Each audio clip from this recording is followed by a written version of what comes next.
आदेश आदेश मेरे कन्या राशि के मित्रों, शनि गोचर 2025 मेरे मित्रों एक नए सफर की शुरुआत पर कन्या राशि निकल चुकी है। 16.5 साल का वनवास आपने झेला है, अभी अग्नि परीक्षा बाकी है या फिर अब सफर सुहाना होगा, इसी बारे में चर्चा होगी मेरी मित्रों। शनिदेव एक खास पैगाम आपको यहां पर देने आए हैं। यदि उस पैगाम को आपने समझ लिया तो भैया आपकी जिंदगी को वो अपने आशीर्वाद से कृतार्थ कर सकते हैं मेरे मित्रों। यह एक ज्योतिषीय सलाह पर आधारित एक वीडियो है। व्यक्तिगत निर्णय पर पहुंचने से पहले किसी विशेषज्ञ से संपर्क अवश्य करें मेरे मित्रों। 29 मार्च 2025 को शनिदेव मीन राशि में गोचर कर चुके हैं। आपकी राशि से, कन्या राशि से सप्तम में शनि का गोचर हुआ है। यह गोचर किस प्रकार से आपके जीवन को फायदा पहुंचाएगा, किस प्रकार से आपको संभलना है, किस किस पथ पर क्या क्या करना है मेरे मित्रों।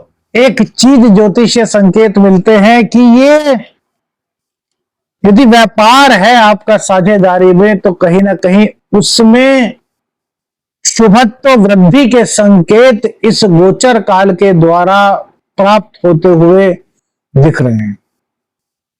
वहीं एक दूसरी चीज भी है मेरे मित्रों, यदि पार्टनरशिप में आपका बिजनेस है और उस पार्टनरशिप के बिजनेस पर आप ध्यान नहीं दे रहे, सब कुछ आपने अपने पार्टनर पर छोड़ दिया है, तो थोड़ा सा ध्यान दीजिए, क्योंकि यहां पर पार्टनर आपके साथ कोई चीट कर सकता है। हो सकता है पार्टनर आपके साथ कोई खेल खेल रहा हो और आपको समझ ही ना आया हो। तो आंखें खोलने का समय है। अब तक इन 2.5 सालों में शनिदेव आपके 6ठे स्थान पर रहे। 6ठे स्थान पर रहने से इन्होंने आपके संघर्ष को बढ़ाया, बीमार भी आपको किए रखा। लेकिन भैया बहुत कम ऐसे लोग होंगे जिनको कि हॉस्पिटलाइज होना पड़ा।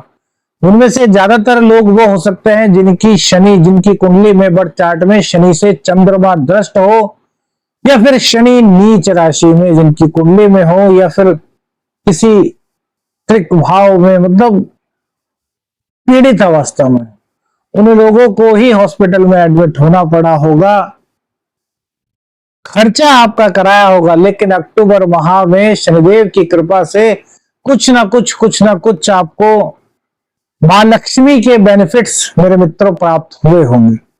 अब जो यह शनि का गोचर हुआ है, यह संभलने का समय है, क्योंकि इन 2.5 सालों के बाद आप पर ढैया शुरू होगी। तो उस ढैया की जहां आपको तैयारी करनी है, वहीं अभी से अपने आप को इतना मजबूत करके चलना है कि जब ढैया का समय आए तो आपको किसी तरह की दिक्कतों का सामना ना करना पड़े।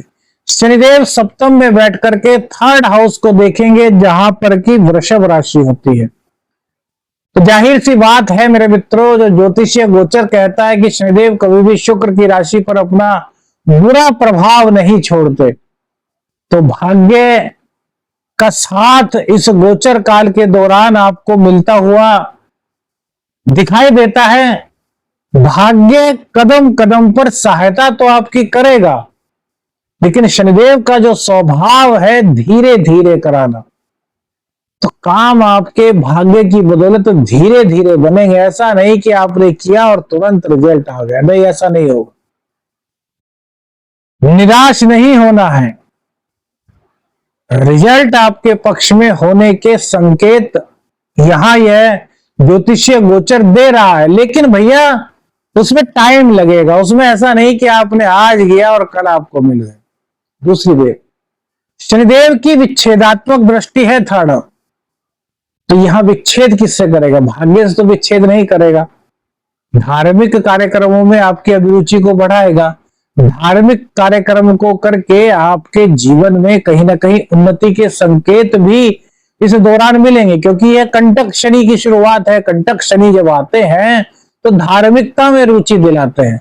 लेकिन यहाँ पर पिता की सेहत को खराब करने के चांसेस हो सकते हैं। वही पिता के साथ मतभेद, पिता के साथ विचारों की भिन्नता,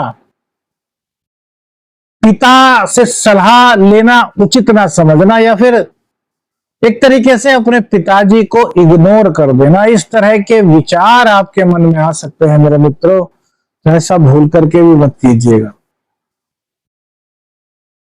पिता के पास जो अनुभव का ज्ञान है, पिता के पास जो आशीर्वाद है, पिता ने जो आपके पैरों पर आपको आज खड़ा किया है, उनका आशीर्वाद किसी भी हालत में लेना मत भूलें, उनको समय दें। क्योंकि यदि पिता रूठ गया तो सूर्य खराब हो जाएगा, और सूर्य खराब हुआ तो आत्मा खराब हो जाएगी, और जब आत्मा यानी कि परमात्मा का अंश ही दुखी होगा तो फिर क्या कर पाएंगे उन्नति करके, तरक्की करके। मेरे मित्र जोर दीजिएगा। शनिदेव सप्तम में बैठ करके लग्न को देखेंगे, तो लग्न को देखने से आपके अंदर थोड़ा आलस्य का भाव आएगा, पेट में अफारा जैसी समस्या, माइग्रेन का दर्द कहीं ना कहीं आपको परेशान कर सकता है। सबसे बड़ी बात, आलस्य आपका दुश्मन होगा। आप सूर्योदय के बाद उठने का प्रयास करेंगे और रात्रि में सोएंगे बहुत देर से, जिसके कारण चंद्रमा को खराब कर लेंगे, और चंद्रमा आपका खराब हो गया तो महालक्ष्मी मां की कृपा आपको नहीं मिल पाएगी। मेरे मित्रों, सब कुछ बहुत विस्तृत रूप से ज्योतिषीय सलाह जो हो सकती है कन्या राशि वालों के लिए, वहां बता रहे हैं मेरे मित्रों। आप लोगों का बहुत प्यार मिला है, इसलिए सब कुछ अलग से स्पेशल करके, बहुत डीपली जा करके प्रेडिक्शन आपके लिए निकालते हैं मेरे मित्रों। इसके अलावा शनिदेव की 10वीं दृष्टि आपके 10वें घर, सॉरी चतुर्थ घर पर पड़ेगी।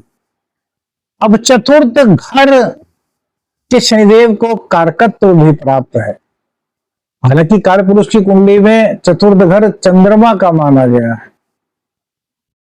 तो यहां पर माता के स्वास्थ्य पर जहां विपरीत प्रभाव पड़ सकता है, वहीं घर में कलह की स्थिति बन सकती है, और आपको हो सकता है आपकी यात्राएं ज्यादा हो, या आपको घर से बाहर रहना पड़े, मतलब घर का सुख कम कराएंगे। लेकिन भूमि खरीदने की इच्छा थी, भवन खरीदने की इच्छा थी, अब तक अपना मकान नहीं था, उसको लेने की इच्छा थी, तो वो इच्छा कहीं ना कहीं शनिदेव के इस गोचर काल में पूर्ण होने के संकेत यहां पर मित्रों दिखाई देते हैं।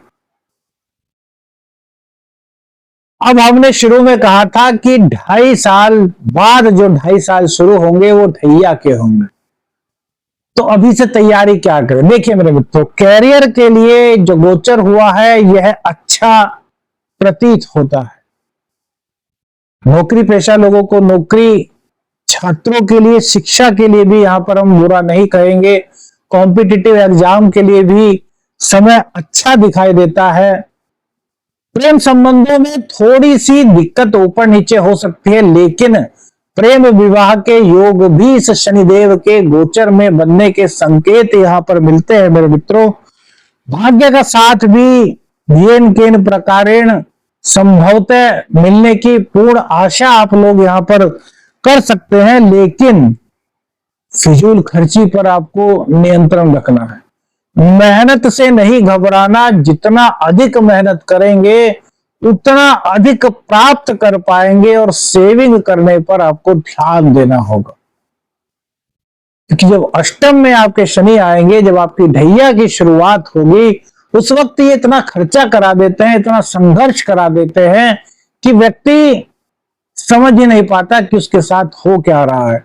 और जिन लोगों की कुंडली में शनि से चंद्र दृष्ट है, उनको तो अपना विशेष ध्यान यहां पर मेरे मित्रों रखना होगा। अब शनि का उपाय जो आपके जीवन में शनिदेव की कृपा से आपको कृतार्थ करा सकता है, सभी लोग कीजिए। आज से, अभी से, इसी वक्त से शुरू कर दीजिए। क्या उपाय, वीडियो लंबी नहीं करेंगे।